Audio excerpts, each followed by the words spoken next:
Out of all of the businesses out there, out of all the uncertainty out there, all the suffering, film industry is cranking. Film industry is busy. Make sure you don't use this time to go, oh, I don't know, and I don't know what's going on. And no. Do not think. Just do. Do these methods. Don't think. Just do it. Throw the stuff out there. Look for any indication of a shoot happening. What are you working on? So I'm actually working on a 1 minute film. I'm going to submit it to 1 minute film festivals. Now Wow. I've made longer films during my time in college, anywhere from like 5 minutes to 20 minutes. My senior thesis was I think 12 minutes long, Uh-huh. 10 to 12 minutes long, somewhere around that. But I've never made a 1 minute film before, and Yeah. so I wanted to try this experiment and really focus on the quality to actually make it look like something you see in a movie theater and not just some college kid shooting something with a camera, you know? Well, commercials are 1 minute or less, 15 seconds. And so, yeah, that's really great to create something that's so masterful in 1 minute. Good. That's a great exercise for you. So you're Yeah, going to shoot that, yeah, soon? I started shooting just this past Saturday. I'm gonna find another date when all my crew and actors are available and finish the film because we got rained out. We got some rain, so I couldn't shoot outside, and there was a scene that's outdoors that I want to shoot. So I gotta find a date where hopefully the weather cooperates and everyone is available, and just get her done, finish the film, and start submitting to film festivals. And just so everyone knows, I'm still alive, still very much active in the group. I just haven't been able to make it to the Zoom call lately because since they were moved to Monday, they conflict with my work schedule and I haven't been able to make it. But I am moving to Massachusetts in January, so Cool. I'll have more free time hopefully to make it to some more calls. Boston? Springfield. Springfield.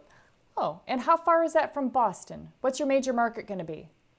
Boston's about an hour and a half minute drive from Springfield, Oh, yeah, fine. so That's good. that's shorter than from here to New York. So Oh, it's shorter. yeah, Boston's because closer to I than New York City. How far is what New what I York mean City? is where I live now in Troy, it takes 3 hours to get to New York City, but when I move to Springfield, it'll take an hour and a half to get to Boston. Gotcha. Yeah. Yeah, and I drive an hour and a half often into LA for shoots.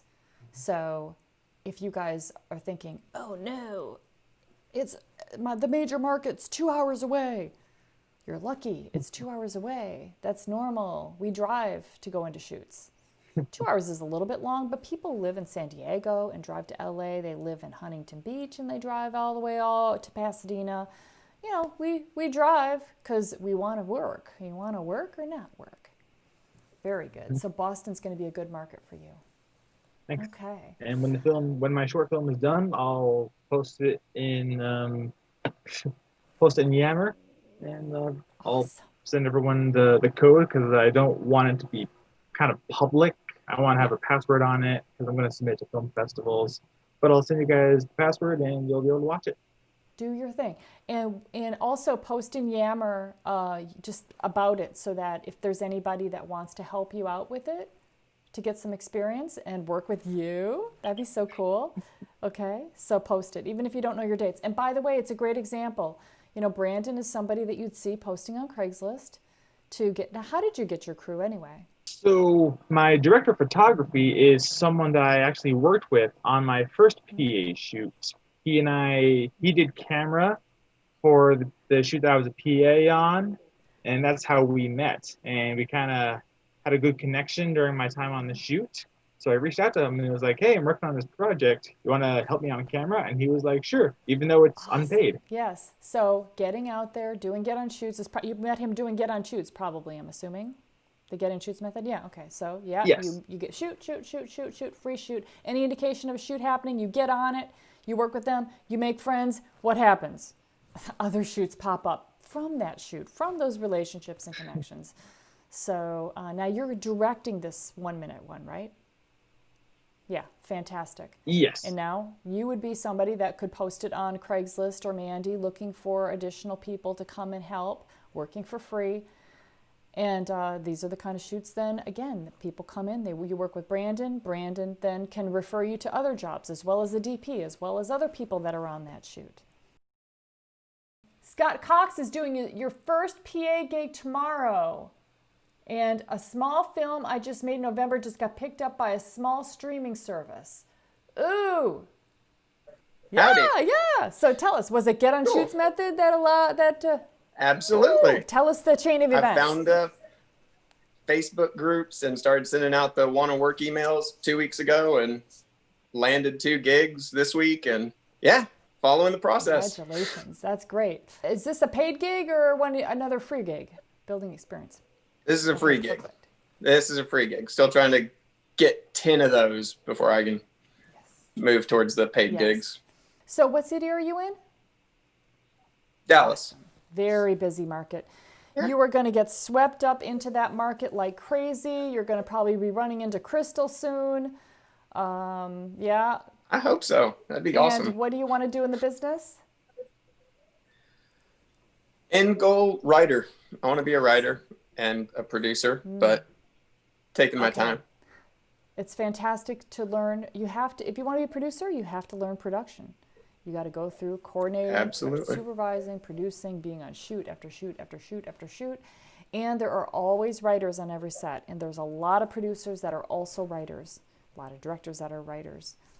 Just like Brandon example, he's on a shoot and meets somebody that's a DP, and now he's going to direct and the guy's going to DP. You're going to meet writers that maybe you produce for and they write, and then later just knowing production gives you such an advantage as a writer. Holy shit, right? Parker, you have something about that? Just in general, anything will give you a leg up. Knowing anything about production will help you on any other side of production. Can't wait to just get on set as much as possible and learn all of attitude. it. And you have 2 shoots coming up, did you say? Yes, I have 1 tomorrow and 1 this weekend. Is the one this weekend 1-day shoot or 2-day shoot? One. Perfect. 1-day shoots, different crews. So you're going to be meeting, probably 25, 30, 40 people on those 2 shoots, which is fantastic. And remember, everybody, we don't do more than 2 to 3 days max for free. You're much better off spreading yourself around with these 1-day shoots like Scott's doing. Much better. Because you're in charge of your career, and nobody cares about your career like you do. And people will take the free labor all that they can for as long as they can, but they don't care about your career. Not that they don't care about you, they just care about what they're trying to accomplish. So remember, yes, you need to use every week, every day to move forward with what you want to do. And you can be very smart about it. And when you have pride in your own time and you use there's just something that happens when you're like, my time is important and I'm in charge of everything that's going to be happening in the next year. So let me set myself up for success, and I'm driving this car. There's something that happens in the mind that makes you very attractive even to other people because you're thinking this way. It's like, I want that person. Because you're being selective, they all want you. It's amazing how this happens. It's that confidence. It's that little bit of pride that they can feel from you. You're like, oh, I got to check my availability. I used to be, when I started off, you guys, I was just like, they call me for a job, I'd be like, yes, yes. And I wouldn't ask any questions. And I'd just be like, I'm there. Whatever you need. I'm like trying to be like show them that I'm super loyal. I don't ask no questions. No questions. I don't, negotiate. I'm just like, whatever you got, whatever you need, I'll do it. No problem. And then I learned that, why am I doing that? It just makes me seem a little bit like desperate or like a puppy. I don't know. But I'm actually a very in-demand professional. Let me start acting like it. And so I started acting like it. And now that just made me even more in demand and even more money. And I've heard people say, you are one of the most expensive, you charge more than anybody. And I'm like, okay, well, and I work all the time, so I don't know what to tell you. I guess I should charge more.